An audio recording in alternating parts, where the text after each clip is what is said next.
Hello everyone and welcome to this set of grade 9 predicted questions. So what I've done is I've collected a bunch of different styles of question which again are kind of lesser known. So for example, we're starting off with some 3D Pythagoras / trig. Again, it's a kind of grade 7-ish topic, but this one has been written in a way where it's slightly more difficult to find out what you need to do. So again, remember the grade 9 questions, they are the 10% unseen marks, so they put you in a situation you haven't been in before. So for example, with this one, you might recognize it as 3D Pythagoras or trig, but write an equation connecting AB, AF, BC, and FC. That's kind of weird, right? That's different. They've written it in a slightly different way. So I thought, again, I've collected these questions. I'm going to go through them, talk through my thought processes, and we'll see how far we get. So without further ado, let's jump into question 1. So we have a cuboid, wonderful. And I like to label the sides myself, so write in the information. So AB is 7 centimeters, AF is 5 centimeters, and FC is 15. That's kind of a hard one to write. And if you look ahead at part B, actually, never mind, I don't know what I was talking about. It says let x equals BC. So essentially, in the first question, we're writing an equation connecting AB, AF, BC, and FC. So I would probably write those as numbers, but let's leave them as letters for now. And they've given us a hint by saying let x equals BC. Because all we're going to do is try and find an equation in terms of x, as in for x. So how do you do 3D trig? Well, of course, you're going to break it up into different triangles. Now, the reason why I said 3D Pythagoras first is because if they don't give you angles, and you don't need to work out an angle, then it's going to be Pythagoras, not trig. So that triangle here looks like this. Boop. F, A, C. AC I don't know. AF is, well, they want me to leave it in terms of AF, BC, and FC, so sure, whatever, right? That's fine if they want me to do that. And the reason why I want it is if I look at the side X, again, if you think of Pythagoras, that makes up a triangle that looks like this. Where we have A, C, and B, right? If I look at this cuboid from top down, I have A, B, C, that's a triangle. Now, I want to work outside BC, this side, but in order to do that, I need to know both of these other sides. And I know one of them, but I don't know AC. The other reason why I know that I need to do it is because I need to connect all 4 sides. So what I'm going to do is because AC is shared between the two expressions, I'm going to write it out. So what would trig look like in this case? Well, it would be FC squared is equal to AF squared plus AC squared. So I've got AF, FC, and AC, but if you notice, AC is not in this expression. It's AB and BC. So I'm going to use AC from here, which would be AC squared equals AB squared plus BC squared, and I'm going to sub that into this expression. So we have FC squared equals AF squared plus AB squared plus BC squared.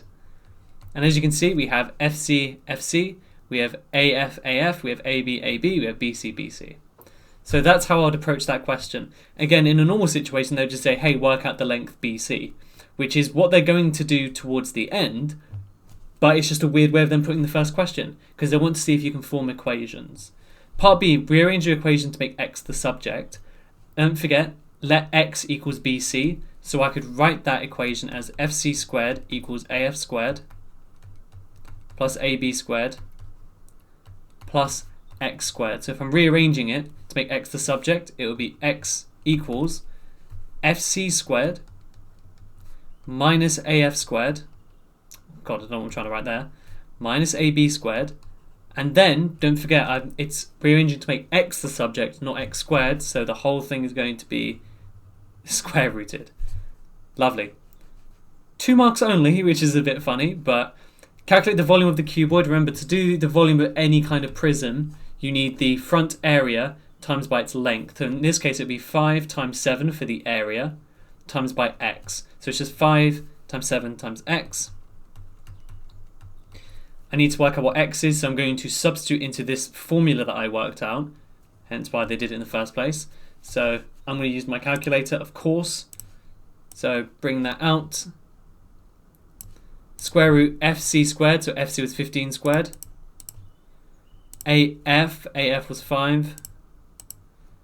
AB was 7. We get square root of 151. Not really that helpful, but we'll leave it as is for now. So the volume is just equal to 5 times 7 times the square root of 151. And we need to give this to 3 significant figures. So times by 5 times by 7 gives me 430. That is 3SF, so that's nice. And that's it for the first question. So again, under normal circumstances, the question wouldn't be too bad, but definitely this first part would throw quite a few people through a loop. But again, it doesn't matter if we're using letters or using numbers, it's the same process. So here we have a solid cone, and it gives us the diameter and the vertical height of the cone in terms of x. They give us the curved surface area in terms of pi, and the volume, and it takes you through kind of the steps on how to work out the value of v, so the actual value of the volume. And the first step is to find the slant height of the cone in terms of x. Now, some people might be tempted to just sub in for the curved surface area of the cone and rearrange. But we need to keep this in mind. If I do that, and I work out what L is from this equation, I will not then be able to sub it in for the curved surface area because it will all cancel out, right? So let's say I had an equation like this, where it's the curved surface area, so the area is equal to pi RL. If I rearrange it for L, so then I get L is equal to A over pi R, and then I sub it back into here, it's not going to work, because it's going to give me an answer that's really nonsensical. So it's going to say A is equal to A. And it's like, well, duh. So if you try and sub in for the curved surface area of the cone equals 2160 pi, and you try and rearrange this for x, or for L, sorry, when you do part B, you'll get an answer which will just say something like x is equal to x, which is not useful. The reason for this is, mathematically speaking, you can't rearrange an equation and then sub into that same equation. It won't work. In the same way that when you do simultaneous equations, when you rearrange one of them and you substitute it in, you can't sub it into the same equation. Otherwise it'll give you something nonsensical. So we need to find another way of finding x, an expression for x in terms of L. I hope that's a satisfactory response, but if you don't believe me, do what I just said and see what happens. So L is the slanted height. If I move this 16x over, so it's the height of the cone, I guess it wouldn't technically be all the way down there. The radius would then be 12x, and if you look, it makes a right angle triangle. So I'm going to use Pythagoras to work out a value, not a value, an expression for L. So L is going to equal the square root of 12x squared plus 16x squared. So let's quickly do these together. What I could do to make my life a bit easier is actually do 12 squared plus 16 squared. Because I know that the x's are both going to be x squared, so that's 400 squared. 400x squared. And then when I square root, we get 20x. So L is equal to 20x. That is the intended solution, okay? For part B, find an equation for the curved surface area in terms of x. Now we use that. So we have pi RL. Well, pi is just pi. R is 12x. And L, well, we don't want two unknowns, so we're going to just sub in 20x for L. Equals 2160 pi. So we can cancel out both pi's. 12 times 20 would be 240. No, it would be more than that, wouldn't it? No, it wouldn't. It'd be 240x squared equals 2160. I can then, honestly, this should be fine, but if not, we could rearrange for x. It does say part C, solve your equation to find x, so this should be perfectly fine, or maybe even this first step. Again, don't forget these questions that I found, they are harder, but they're also written in a slightly different way to the normal exam because it's meant to be predicted for grade 9, right? So how they could potentially mess you about, so to speak. Solve to find x. Well, that's nice and easy. X squared is equal to 2160 over 240. Square root. We're all done. So square root 2160 over 240. 3. Look at that. Beautiful. And now finding the value of v. Well, v is equal to 1 over 3 pi r squared h. We know all of the values for everything, so we are all good to go. So 1 over 3 pi r squared. Well, r was 12x, but x is 3, so 12 times 3, 36 squared, times h, which was 16 times 3, so it'll be 48. It's funny how that last part gives you the most marks, even though it's probably the easiest part, assuming you got everything else correct, which is obviously a big assumption, because it's not the easiest thing in the world. But again, think about my thought process, how I get to this in general. Damn, that's a big number. All right. It doesn't say to any significant figure, so I'm just going to do it to the nearest whole number. 65144. 5144. Does it actually say if it's in centimeters or anything? Yep, it's in centimeters, so centimeters cubed. And that's it for question 2. Not so bad so far, I think. So for question 3, we have to use volume or surface area of a sphere without a calculator, which always makes it a tiny weeny little bit trickier. Now, the question has been broken up into quite a few different parts in order to help us through it. But again, the thought process is what counts, which is why I really like these questions, because again, it kind of teaches you. Imagine if you just had to do the last bit. Find the total surface area of the hemisphere. Right, just find the surface area of this. Might be a bit tricky to do, so instead it was broken down into multiple parts to kind of lead you to the answer, which will help you develop that grade 9 thinking strategy. So that's why this is really good. Even though the individual parts may be easier, the overall thought process will help. Because if you do get something like this in your exam, you'll know exactly the steps you need to take. Because these are the exact steps I would take, which is why I was really excited to show these to you. So, the diagram shows a solid hemisphere. The volume is this, find the radius. Well, we don't know, right? They've given us the volume and we have the volume equation. However, that's the volume of a sphere, not a hemisphere. Hemisphere is half a sphere. So instead of 4 over 3, it would be 2 over 3 pi r cubed equals 250 over 3 pi. So I'm going to show you a few shortcuts. Of course, we can cancel out the pi's, but maybe you didn't know that you can cancel out the 3's, right? Because they're on the same kind of side. They're on opposite sides, but they're on the same... they're both in denominators on opposite sides. So I can then divide both sides by 2. So then I get r cubed equals 125, which means r is equal to 5 because you just cube root it. So a few neat little shortcuts there. And this is work out the curved surface area of the hemisphere. And this is the really important bit. Whenever I see students answering this, find the total surface area of the hemisphere, they just half this and they say that's their answer. But no. Remember, the surface area is the entire area that you can touch. Sure, the curved bit is going to be half of this. However, you also have the flat bit on top. You would have to add on this pi r squared. So part B specifies the curved surface area.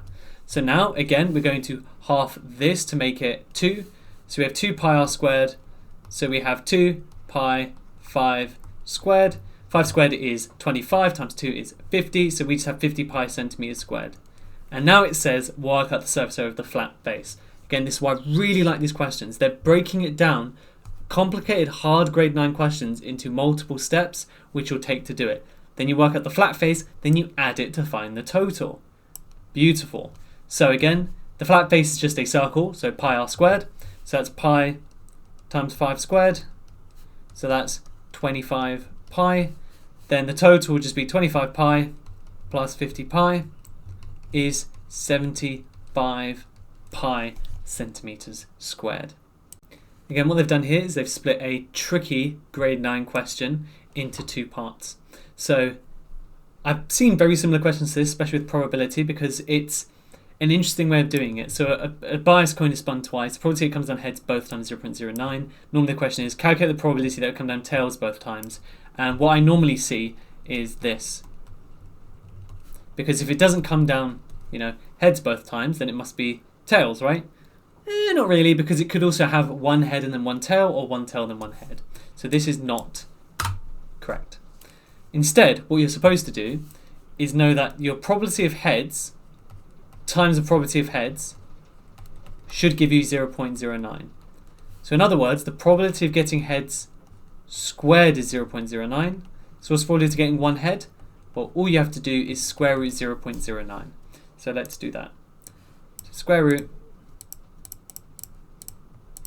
gives me 0.3. There you go. Okay, so then how do you, I don't know why the centimetres is there, it doesn't make sense. Calculate the probability that the coin will come down tails both times. Well, you'd have to do probability of tails times probability of tails. We don't know that yet, but we know the probability of heads, and there are only two options with a coin. So the probability of getting tails once is just 1 minus 0.3, because it's the only other option.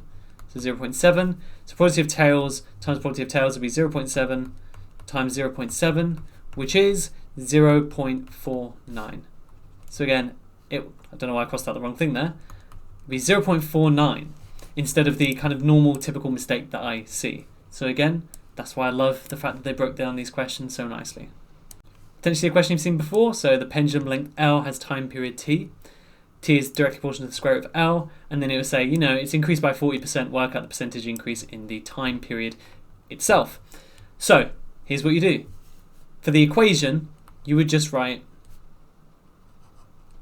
and that's it. You do not need the K root L, technically. You can leave it like this. The length of the pendulum is increased by 40%. Well, that means of 1.4 L, right? Because if we increase L by 40%, that means this value is going up by 40%. A 40% increase is the same as 140%, which is the same as 1.4.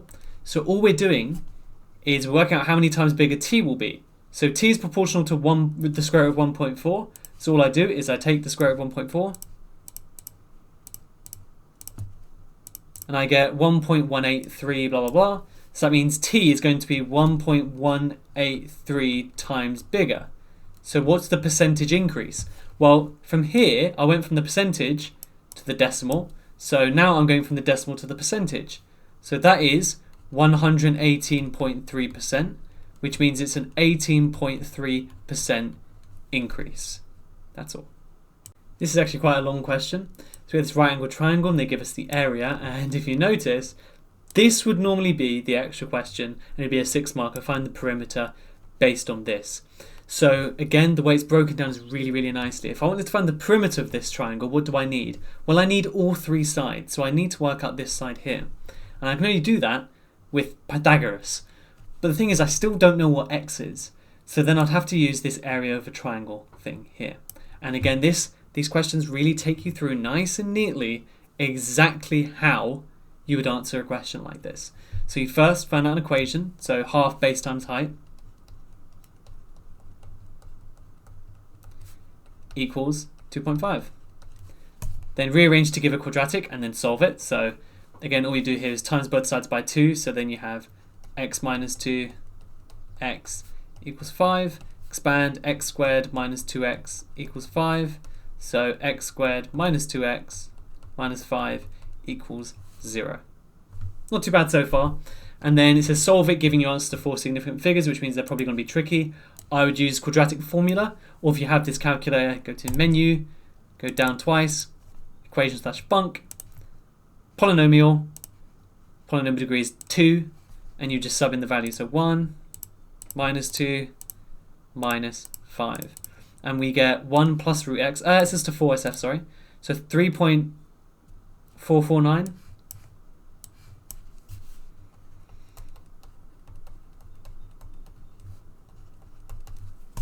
And then, of course, we have the other solution, minus 1.449. So, of course, the answer here is going to be the top one, because these are sides. So, of course, we can't have a negative length, right? If I asked you to measure something that's negative 5 centimeters, you'd look at me like I'm weird. So now we find the length of all the three sides, then we find the perimeter. Really nice way of laying this out. In fact, I would go so far as to say that if I were answering just part E straight away, I would lay out my work exactly like this in order to get the 6 marks. There's no coincidence that the number of parts is almost equal to the number of actual marks you get in the question. It's 5 parts and we get 6 marks. And if you notice, the last part is worth 2 marks anyway. So again, you would write an equation, solve it, do it. So I know this may seem really basic to you, but that's kind of the point. If you make a really complicated question and you break it down and break it down and break it down into 1 mark questions, you can really see how easy questions like this are. And that's what I find really valuable about these papers. I will put the rest of them in the description for you to go through because they help you answer those grade 9 questions. Really, really useful. So the length of all 3 sides, so 3.449 minus 2 would be 1.449. The side down here is just x, that's 3.449. And then the third side is Pythagoras, so we're going to go menu, number 1. So it'd be square root 1.449 squared plus 3.449 squared, all square rooted, gives me 3.74. Actually, we should probably give it to 4SF, so 3.741. Then all you do is add them all up. And if you look how simple that is, and you know what else I really like about this question as well, is sometimes I see that students make rounding errors, but they're not the rounding errors that you think. It's not that they round incorrectly, it's that when they find the lengths, they might round to just 1 decimal place, which means their answer is actually wrong. Or they round to 2 decimal places or whatever. In the question, it will say round to 3SF. That doesn't mean that your working out should be to 3SF. Because if you notice, if I round this to 3SF, and then I don't round it to 3SF, I'm actually going to get slightly different answers. So the other thing I really like about this is that they tell us 4SF in the question when they broke it down, which is very, very useful because again, I do notice rounding errors with some people. Generally, and here's how I do it, is if the answer is to 3SF, I will give my working out to 4SF, and if it's to 2 decimal places, I'll do my working out to 3 decimal places. That way I can be sure that when I round, it won't make a difference. But 8.64. If you round them before, you might find that you actually get a different answer, which would be kind of annoying. In fact, if you notice, it'd be 5, 5, and 4, which would actually give you 8.6. Actually, it might be okay for this question. But again, in some questions, it will actually give a slightly different answer. Another grade 9 question. 10 pens in a box. There are X red pens, other pens are blue. Jack takes 2 random pens. Find an expression for the probability he takes 1 of each colour. Such a common question. Probability will come up in your exam. And there is such a high chance that it would be something like this where there's algebra involved. Such an unbelievably high chance. I would say it's somewhere in the region of 80% that something like this will come up. It's really common. So the way they've broken this down, again, I know I'm really harping on about this, but these questions really, really break it down. So good. Because just doing this would be very tricky for some students. So what they're doing here, well, write an expression for the in terms of X, the probability of the first pen Jack takes is red. Well, there are X red pens, and there are 10 pens in total. So X out of 10. That would be my first step 2. Then the probability that the first pen Jack takes is red and the second is blue. Well, it'd be X over 10. And then because we've got 2 steps now, it's and, we do times, the second pen is blue. Now, if there are X red pens, how many blue pens are there? Well, it says the rest are blue. So that means there are 10 minus X blue pens. So it'd be 10 minus X, because we haven't taken out any blue pens, over 9. And you could simplify this to make it 10x minus x squared over 90. Just so you know, my method for this question is, of course, the probability that we takes 1 of each colour. You're going to do the probability of red and then blue plus the probability of blue and then red. So if you notice, we've already done the red and then blue, and now look, it's blue and then red. But how easy are these individual parts? I know I keep saying it, but it's a really, really good way of breaking it down. And I actually have a video coming up soon about how to actually revise different subjects. And I would say this is an exceptionally good way, where what you do is you take big questions and you break it down simpler and simpler and simpler until you have someone that's far less experienced being able to do it for you as well. So an expression for blue and then red. Well, blue again is 10 minus x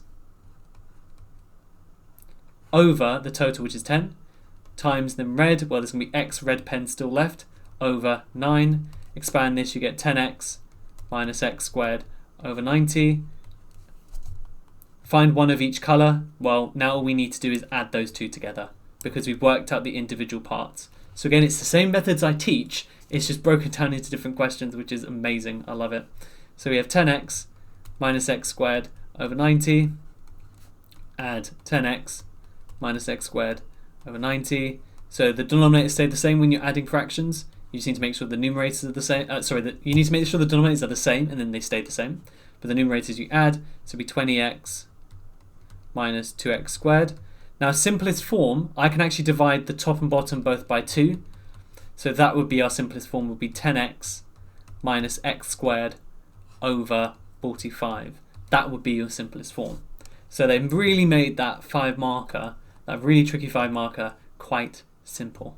I've actually done a question very similar to this in one of the last grade 9 questions. So the clay model, and he's making a mathematically similar statue to the clay model, and it gives you the base area. And basically they say, Mark used 2 kilograms of clay to make the model. It's sold in 10 kg bags. How many does he need to make the statue? The idea is you need the volume scale factor, because volume would change what the actual mass you need is, because again, density is mass over volume. So in this case, if we want the mass, it's density times volume. Because the density is the same, because they're both the same material, it's the volume that is going to change the mass. And yeah, you jump straight into it in order to do the full thing. I actually think this would be a 4 mark question, not 3. I think they missed out putting a 1 mark here, but whatever. And this is exactly what I do. So find the linear scale factor, find the volume, and then do it. So it's, again, broken down nicely. So if I were answering this question, the first thing I would do is find the linear scale factor. So we have the area scale factor, which would be 253.5 over 6. Now, the link between length to area is you're going to square the length scale factor, and to get to volume, I don't know why I didn't put that there, you would cube the scale factor. So in order to go from area back to length, we are going to square root the scale factor. That would give us called the linear scale factor or the length scale factor.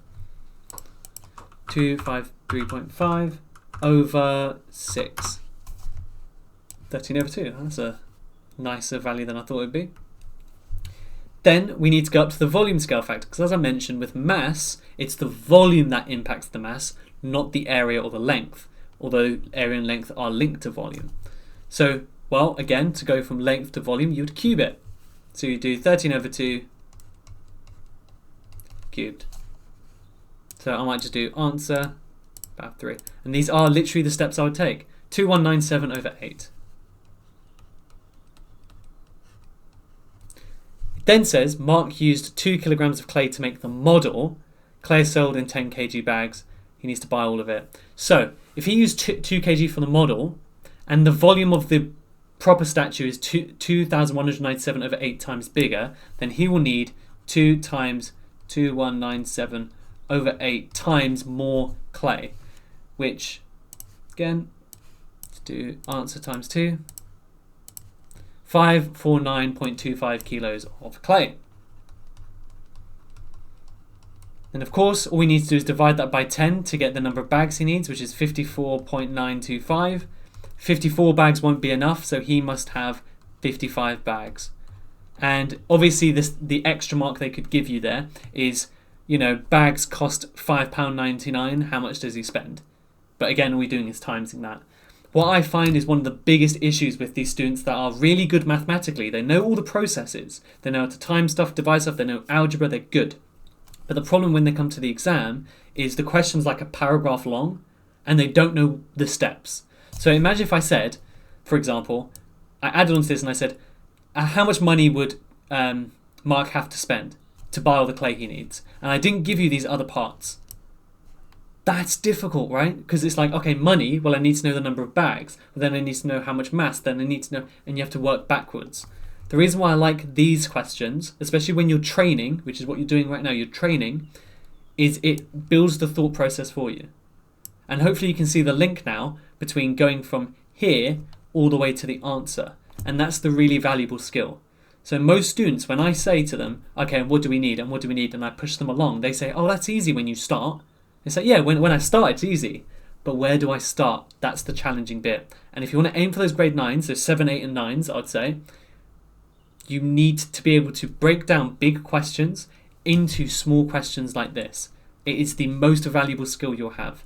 So it's like, okay, what's the end goal? And how do I work backwards from there? Working backwards generally is much harder than working forwards. And again, I'm willing to bet you guys sitting there probably saying, these questions are easy, how are they grade 9? They are grade 9 questions, broken up into multiple parts, which simplify it. And that should hopefully highlight that the main thing that stops you from getting a grade 8 or 9 is your thought process, not the maths. If you find these questions individually easy, then it's just your thought process you need to go through, which is why I've done these grade 9 videos. This is good old-fashioned iteration, repeated percentage change, whatever you want to call it, and which is why they haven't managed to simplify the question that much. This is really common. How many B's would there be in 2018? I'm going to show you my method, okay? The reason why it's repeated is because this equation is going to repeatedly keep subbing in new values. So here's what we do. You take your initial value, 9,500, and you hit the equals button. That is now your answer button. Then you rewrite this exact equation, but instead of Pn, you're going to put the answer button. This is how many B's there are in 2016, 2017, 2018. That's your answer. Because what it's doing for me is resubbing in the value automatically. Really clever. And obviously you'd round up, so 10,170. That's it, for 3 marks. Absolutely insane. The only thing I would say is, do not leave it as a decimal, because these are B's. There can't be a fraction of a B, or 0.906 of a B. This question is also pretty tricky. You have this coordinate geometry. We have a triangle here, and the question originally just said, find an equation for the line that passes through C and is perpendicular to AB. And a lot of students got confused. So again, here are the steps that I would take. I would find the gradient of AB. How do you do that? Well, it's difference in y over difference in x. So in this case, the y value is 4. Here it's 0, so it's 4 minus 0 over, well, this x coordinate is 0. This starts off as minus 2, so minus minus 2 gives me 4 over 2. Gradient is 2. So the gradient of the line that's perpendicular to AB is a negative reciprocal, minus 1 over 2. Now the equation of the line, well, if we draw like a little line going like this, what 2 things do we need for the equation of a line? We need a gradient and we need a coordinate. We have the gradient and we have a coordinate passed through C. I love it. So again, using the y equals mx plus c, that infamous equation, that's minus a half x plus c, subbing in the coordinates of c, so x is equal to 5, y is equal to minus 1. We have minus 1 equals minus a half, 5 plus c. So we have minus 1 equals minus 5 over 2 plus c. Add minus 5 over 2 to both sides. 5 over 2 is just 2.5, so we basically have minus 1 plus 2.5, which would be 1.5 equals c, or 3 over 2, depending on how you want to do it. So now my equation is just minus a half x plus 3 over 2. How much easier was that question when you break it down? It's just infinitely easier. So what I'll do is I'll probably just leave, because I don't think it's that worth me going through the rest of these papers. There are 3 more. Let me know in the comments if you want me to. I might just leave the links to them because I think the questions themselves break things down really nicely. But let me know. Other than that, have a great day.